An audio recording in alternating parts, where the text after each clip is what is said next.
चारा घोटाले में सीबीआई और जेल के चक्करों में फंसकर बीते कई साल से सत्ता सुख से दूर रहकर अपनी गर्दन कानून के पंजों में फंसाए बैठे और 1990 के दशक में बिहार में जंगल राज के पुरोधा या कहिए जन्मदाता लालू प्रसाद यादव के जमाने किसी बदमाशी या गुंडई भले ही आज नीतीश कुमार के बिहार में बाकी ना बची हो, मगर लालू यादव और राबड़ी देवी की छत्र छाया में कालांतर में जराइम की दुनिया में फल फूल कर बेल से बरगद या कहिए बट वृक्ष बन चुका एक नाम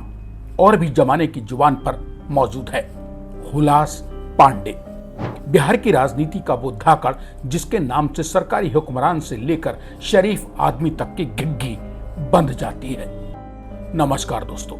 मैं हूं आपका हमजुबान संजीव चौहान और इस वक्त आप बने हुए हैं स्टेट मिरर हिंदी के यूट्यूब चैनल के खास कार्यक्रम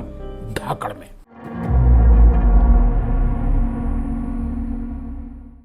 आज हम और आप बेबाक बात करेंगे बिहार के बदनाम बाहुबली हुलास पांडे का। इसलिए नहीं कि हुलास पांडे की गिनती अब अचानक से रातों रात शरीफों में होने लगी हो, बल्कि इसलिए कि बिहार के इस बाहुबली को अब केंद्रीय मंत्री चिराग पासवान ने अपनी लोक जनशक्ति पार्टी से बिहार विधानसभा 2025 के चुनाव के लिए दावेदार यानी उम्मीदवार बना डाला है। मतलब कालांतर में जिन हुलास पांडे को अक्सर पुलिस, ईडी, एनआईए, सीबीआई जैसी जांच एजेंसियां ताड़ती तलाशती रही हों, अगर सब कुछ सही सलामत रहा और जनता ने आंख मूंद कर या फिर भयांक्रांत होकर मतदान किया तो कोई बड़ी बात नहीं कि आने वाले कुछ वक्त में ऐसा बदनाम धाकड़ बाहुबली हुलास पांडे कुछ दिन बाद चिराग पासवान पुत्र पूर्व केंद्रीय मंत्री स्वर्गीय रामविलास पासवान की कृपा या उनके रहमो करम की बदौलत बिहार विधानसभा में माननीय विधायक के रूप में दूल्हा बनकर बिहार विधानसभा में जा बैठे। हुलास पांडे लोक जनशक्ति पार्टी से चुनकर साल 2025 के राज्य विधानसभा चुनाव में बिहार विधानसभा में सज पाएंगे या नहीं, यह तो भविष्य के अभी गर्भ में ही है। हाँ, मगर हुलास पांडे के बारे में राज्य विधानसभा चुनाव के परिणाम आने से पहले उनकी जन्म और क्राइम कुंडली जान लेना जरूरी है, ताकि हुलास पांडे जैसे धाकड़ को मतदान के जरिए चुनने जा रहे उनसे अनजान या फिर बेहद भोले भाले मतदाताओं को साफ साफ बिना किसी यदि किंतु परंतु के पता रहे कि वे अपना वोट किस चरित्र चेहरे के उम्मीदवार को देने जा रहे हैं। 31 दिसंबर 1976 को बिहार के रोहतास जिले के थाना नासरीगंज क्षेत्र में मौजूद नावाडीही गांव में जन्मे हुलास पांडे का 4 भाइयों में खुद का तीसरा नंबर है। बड़े भाई नरेंद्र कुमार पांडे और सुनील पांडे तारारी विधानसभा से 3 बार विधायक बन चुके हैं। एक भाई रामानुज पांडे 3 बार पंचायत मुखिया रहे हैं, जबकि एक भाई संतोष पांडे ठेकेदारी का कारोबार करते हैं। ऐसे धाकड़ दबंग हुलास पांडे की मीडिया में बिछी पड़ी क्राइम या फिर कहीं जन्म कुंडली पढ़ने पर पता चलता है कि उनके पिता कामेश्वर पांडे के कत्ल ने हुलास पांडे के दिल और मन पर इस कदर की चोट का डाली कि जिसके चलते वे जराइम के जंजाल में फंसते चले गए। एक बार अपराध के तालाब की कीचड़ में पांव मैले हुए तो मन भी भला कैसे उजला या साफ सुथरा रह पाता। सो एक के बाद एक मुकदमे हुलास पांडे के नाम पर चढ़ते चले गए। फिर चाहे वो मुकदमा रंगदारी, वसूली, हत्या की कोशिश, अपहरण, रेत खनन माफिया से साठगांठ, अवैध हथियारों के काले कारोबार का रहा हो या फिर सरकार और सत्ता को आंखों से तरेर कर देखने दिखाने के चलते बिहार पुलिस ने जब अपनी आंखों से हुलास पांडे को आम आदमी से बाहुबली बनता देखा तो पुलिस ने उनके ऊपर कानूनी चाबुक चलाना शुरू कर दिया। एक के बाद एक कितने मुकदमे हुलास पांडे के नाम में लिखते चले गए, शायद आज इसकी सही गिनती हुलास पांडे को भी याद ना हो। पुलिस के कानून के चाबुक से जब हुलास पांडे का हुक्का पानी बंद करने की कोशिश की गई तो मास्टरमाइंड हुलास पांडे भूमिगत हो गया। यह अलग बात है कि जिन हुलास पांडे की तलाश में बिहार के तमाम थानों की पुलिस खाक छानती हुई अंधेरे में लाठियां झोंकती फिर रही थी, तब यही हुलास पांडे पुलिस और कानून के शिकंजे में फंसने के बजाय फरारी के दौरान ही आरा बक्सर स्थानीय प्राधिकार से चुनाव जीतकर माननीय नेताजी यानी विधान पार्षद बन गए और हुलास जैसे बाहुबलियों की गिरफ्तारी का ड्रामा करने वाली बिहार पुलिस न मालूम किस बिल में हुलास पांडे को खोजती ही रह गई। बिहार के धाकड़ हुलास पांडे एक बार चुनाव जो जीते तो उन्हें नीतीश कुमार की पार्टी जेडीयू यानी जनता दल यूनाइटेड ने भी अपनी गोद में बैठा लिया, क्योंकि नीतीश कुमार को और उनकी पार्टी को भी हुलास पांडे जैसे बदनाम बाहुबलियों की ही जरूरत अक्सर पड़ती रहती है। और हुलास पांडे जैसे गुंडा मवालियों बाहुबलियों को कानून के चाबुक से अपनी खाल बचाने के लिए माननीय नेताजी, मुख्यमंत्री, विधायक, सांसद का कंधा चाहिए ही होता है। मतलब मैं तेरी पीठ खुजाऊं और तू मेरी पीठ खुजाए। यह अलग बात है कि नीतीश कुमार और उनकी पार्टी के कंधे पर सवारी करके अपनी वैतरणी पार लगाने की बेईमान उम्मीद लगाए बैठे हुलास पांडे साल 2015 में हुए चुनाव में राधाचरण सेठ से विधानसभा चुनाव नहीं जीत सके, सिर्फ इसलिए क्योंकि राधाचरण सेठ बाहुबलीय धाकड़ बदनाम बदमाश नहीं थे, जबकि दूसरी ओर वहीं हुलास पांडे में ये सब ऐब ठूंस ठूंस कर भरे थे।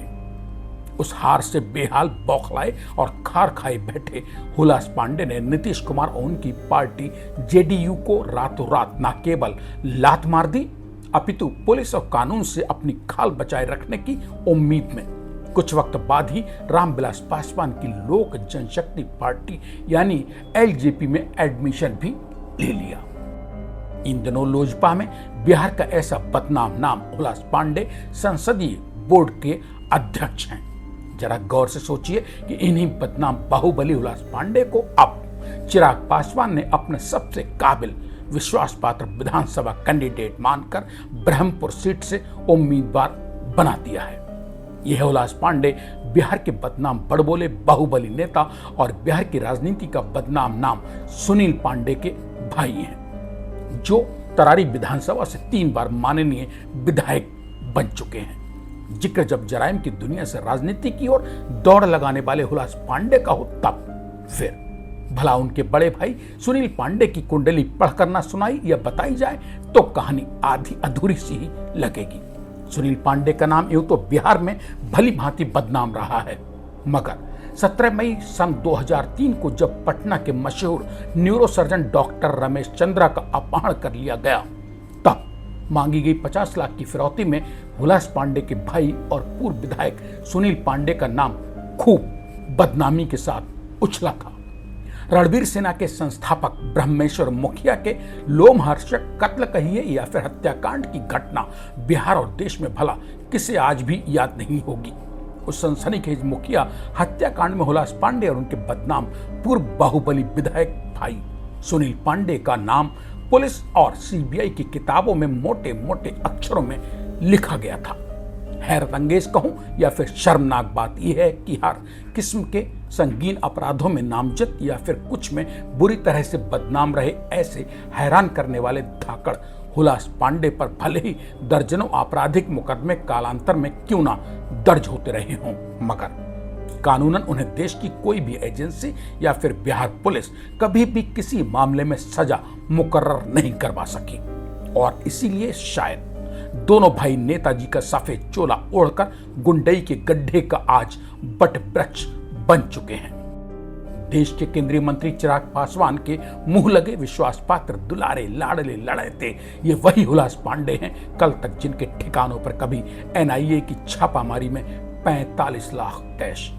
1.5 किलो सोना जब्त किए जाने की खबरें खूब उछली थी। कहने को तो केंद्रीय मंत्री चिराग पासवान के ऐसे धाकड़ नेता पर रकम के लेन देन में फर्जीवाड़े का भी आरोप लगा, सरकारी कर्मचारियों को धमकाने के आरोप लगे। कई मुकदमे आज भी तमाम अदालतों में विचाराधीन हैं। इस सब के बाद जो सबसे बड़ी और हैरानी से किसी की भी आंखें खोल देने वाली बात है वो यह कि हुलास पांडे अब तक किसी भी मुकदमे या मामले में देश की किसी भी जांच एजेंसी या फिर किसी भी अदालत द्वारा दोषी करार नहीं दिए जा सके। इसे हुलास पांडे की काबिलियत, सत्ता के गलियारों में उनकी मजबूत पकड़ या फिर बिहार पुलिस और देश की जांच एजेंसियों के निकम्मेपन का परिणाम समझें। इन तमाम सवालों के जवाब संबंधित जांच एजेंसियों और हुक्मरानों के ही पास हैं, या फिर ऐसे हर सवाल का जवाब हर लम्हा हुलास पांडे अपनी जेब में डालकर घूमा करते हैं। कैसी लगी धाकड़ की एक खास कड़ी कमेंट बॉक्स में अपने मन की बात लिखकर हमें जरूर बताइए। अगर आपके पास भी है कोई ऐसी ही धाकड़ की कहानी तो वो भी कमेंट बॉक्स में लिख भेजिए। हमारी कोशिश होगी कि आपके पसंद के धाकड़ की कहानी को भी हम आप तक पहुंचा सके। जाते जाते स्टेट मिरर हिंदी के यूट्यूब चैनल को सब्सक्राइब करते जाइए ताकि घर बैठे आपको अपने मोबाइल फोन पर हमारे ऐसे हर कार्यक्रम के नोटिफिकेशन तो मिल सके। इसी के साथ अब आज मुझे यानी अपने हम जुबान संजीव चौहान को दीजिए इजाजत। धाकड़ की ऐसी ही किसी और कहानी के साथ मेरी लौट कर आने तक कीजिए इंतजार। तब तक के लिए नमस्कार।